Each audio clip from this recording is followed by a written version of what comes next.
Kurt Volker. Good morning to you, Mr. Ambassador. I want to start with your reaction right now to day 13 of the war with Iran. While speaking at an event in Kentucky, President Trump essentially declared victory. Take a listen. Is that a great name?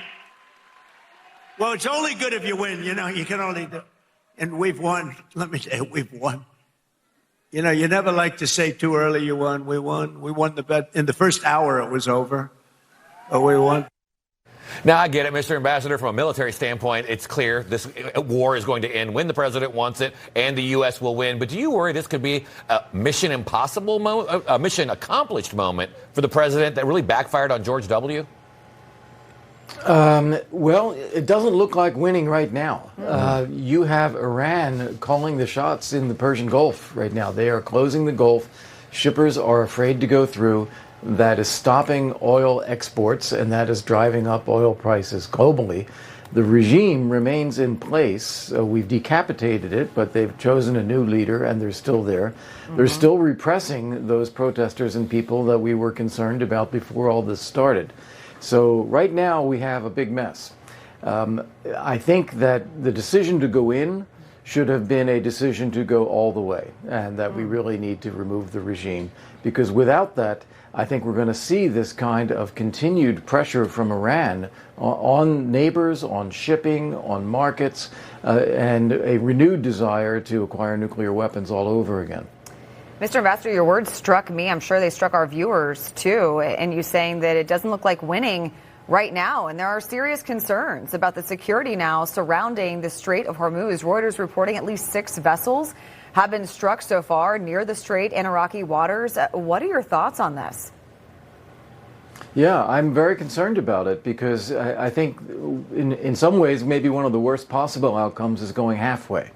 Where we stir the regime, we rile them, we make them more determined, and then we leave them be because we want to end the war. But they're by no means ready for that. They now want to create more global trouble. That's bad for us, it's bad for markets, it's bad for Israel.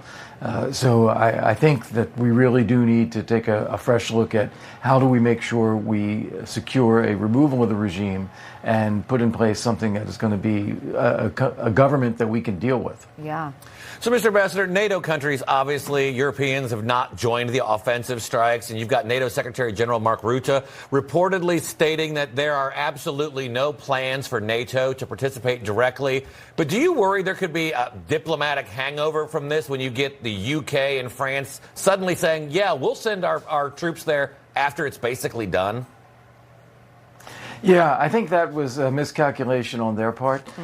So much of what happens in conflict is psychological, and it would have been very important for this effort to show that the United States, our NATO allies, other countries are all aligned together.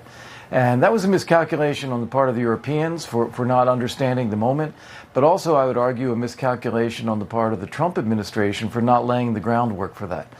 We went in on a Saturday unannounced, and no one knew this was coming. No publics were prepared, not in the U.S., not in the U.K., not in France. So very difficult for those leaders to all of a sudden just jump in when there was no preparation done. So it was a missed opportunity on all sides, I would say.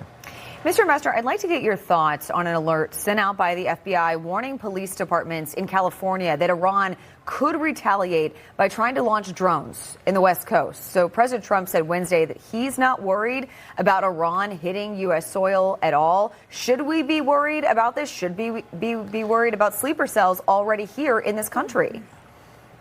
Yes, we should. We should certainly be concerned about that. We have terrific law enforcement. We have terrific intelligence. We should be able to suss this out and prevent it.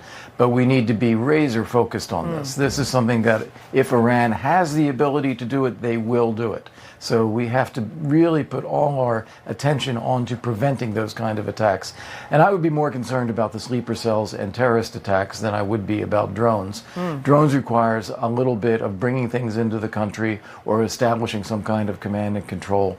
If it's sleeper cells or individuals, it's very easy for them to do one-off terrorist attacks. Mr. Ambassador Kurt Volker, thank you so much for your insight this morning. Appreciate it.